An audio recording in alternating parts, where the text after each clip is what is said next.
শীতকালে বেড়াতে এসেছি, মায়ের হাতের মজার মজার পিঠা খাবো না তা কি হয়? তো মা বানিয়েছিল চিতই পিঠা, দুধ চিতই। তো প্রথমে আমার মা সুন্দর করে পাটায় বেটে নিয়েছে চালগুলো, যাতে পিঠাগুলো খুব সুন্দর নরম হয় এবং খুব ভালো হয় আর কি, পারফেক্ট হয়। তো এখানে আমার মা ব্যাটারটা রেডি করে দিয়েছে। তো এখানে তেমন কিছুই না, পানি এবং লবণ দিয়ে সেই চালের গুঁড়াগুলো আমার মা সুন্দর করে হাত দিয়ে মাখিয়ে মাখিয়ে ব্যাটারটা রেডি করবে, তাহলে নাকি খুবই ভালো হয়।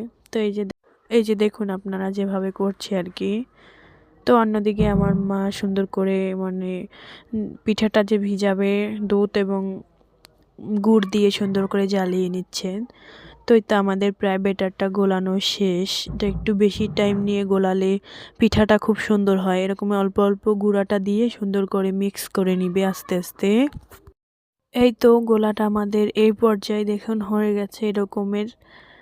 আমার মা সুন্দর করে আরও নেড়ে চেড়ে মিশাচ্ছেন যাতে আরও সুন্দর হয় ব্যাটারটা। তো এইদিকে আমাদের যে যেখানে আমরা ভেজাবো আর কি পিঠাটা, সেইটাও আমরা সুন্দর করে রেডি করে নিয়েছি। ওই যে ফুটিয়ে সুন্দর করে তুলে রাখবো, এরপর পিঠা ভেজে ভেজে এর ভিতরে ভেজাতে দিব। পিঠা ভাজবো আর তুলে ওই ভিতরে দিয়ে দিব আর কি। তো আমার মা এখন চুলার উপরে তাওয়া দিয়ে দিল। এখন পিঠাগুলো দেওয়ার আগে সুন্দর করে তাওয়াটা মুছে নিবে। এই তো মাটির চুলার পিঠা বলে কথা। তাওয়াটা সুন্দর করে মোছা হয়ে গেলে আমার মা এখানে পিঠার ব্যাটারটা দিয়ে দিল। এরপরে ঢাকনা দিয়ে ঢেকে সুন্দর করে পিঠাটা যখন ফুলে উঠেছে, দেখেন পিঠাটা কতটা ফুলকো ফুলকো হয়েছে।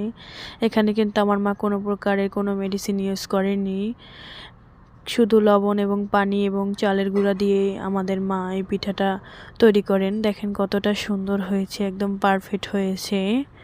তো পিঠাগুলো তুলে তুলে কিন্তু সেই রসের ভিতরে, মানে যে রসটা জাল দিয়ে রেখেছে সেটার ভিতরে দিয়ে দিবে। তো এরকম করে আমাদের সবগুলো পিঠা ভাজা হয়ে যাবে। এই যে আমার মা একটু দেখিয়ে দিল ঠিক কিভাবে ব্যাটারটা মা গুলিয়েছে, একদম ঠিক পারফেক্ট হয়েছে। তো আমি চুলার পাড়ে বসে একটা পিঠা ভেঙে আপনাদের দেখাচ্ছি। দেখেন জাস্ট কতটা সফট হয়েছে পিঠা খেয়ে।